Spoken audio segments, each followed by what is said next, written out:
think you're going to be blessed and inspired by our four panelists today. They have stories of struggle, but they also have stories of resiliency. And that's what we need. We need that with women empowering other women. And I can see this whole room is full of empowering women. And so I really appreciate and thank you for the opportunity to be here today. Heartbreak and grief are always just changes that we don't want to have happen. That is one very distinct fact in our life. What does domestic violence look like? And I just remember thinking, I guess this is normal. I guess men are supposed to take control of their families. And then comes the physical. And before I knew it, what started out as fun had became dependent upon a substance. And I had no control. And I'm here to tell you that it cost me absolutely everything. The on-call doctor comes in and she goes, okay, so we're gonna induce you, and walks out of the room. And I turn and look at my husband, my eyes get big. I said, you don't let them do that to me? 45 minutes later, we are in the operating room. So he said, that first cry is very important to you. But this is the sound that I heard after 3 seconds.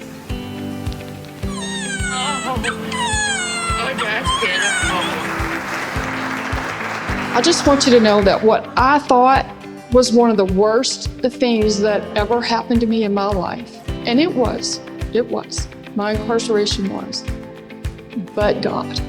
He had a plan for all of that mess all along. And it's led me to my purpose and to my passion. I thank God to this day, the angel that came to my house was in the form of a Vanderburgh County Sheriff deputy. He walked in my house and he said, Miss Bender, I am not leaving this house today without you and your kids. You're coming with me. And so I would say, just be very open and aware of the women around you. Ask questions if you suspect. Dive deeper.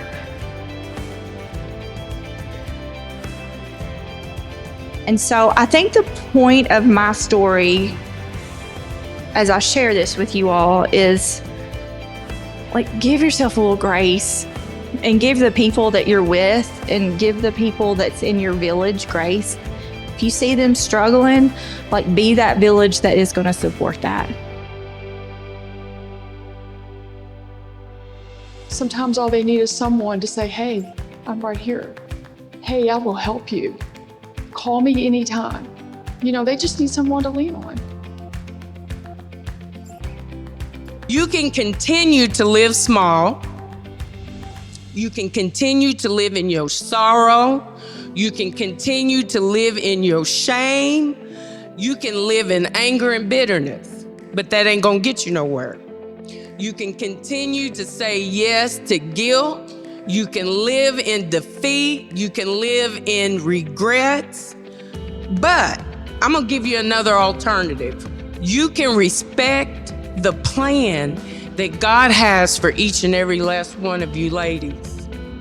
He wants you to live a purpose-filled life that never, ever stops showing compassion. Spend more time being compassionate than sympathy. Sympathy don't pay no bills. That's what my mama used to say, oh, I feel so sorry for him. Well, what can you do? Can you pray for him? Can you give him a smile? You can do something other than feeling sympathy. The action is being compassionate. If you or someone you love is struggling or has struggled with addiction, please love them through it. I know tough love can be effective in some instances, but for the majority of what I have learned in the last 20 years, most of them just need to be loved and accepted to help them thrive. It's not just about survival, it's about thriving in life.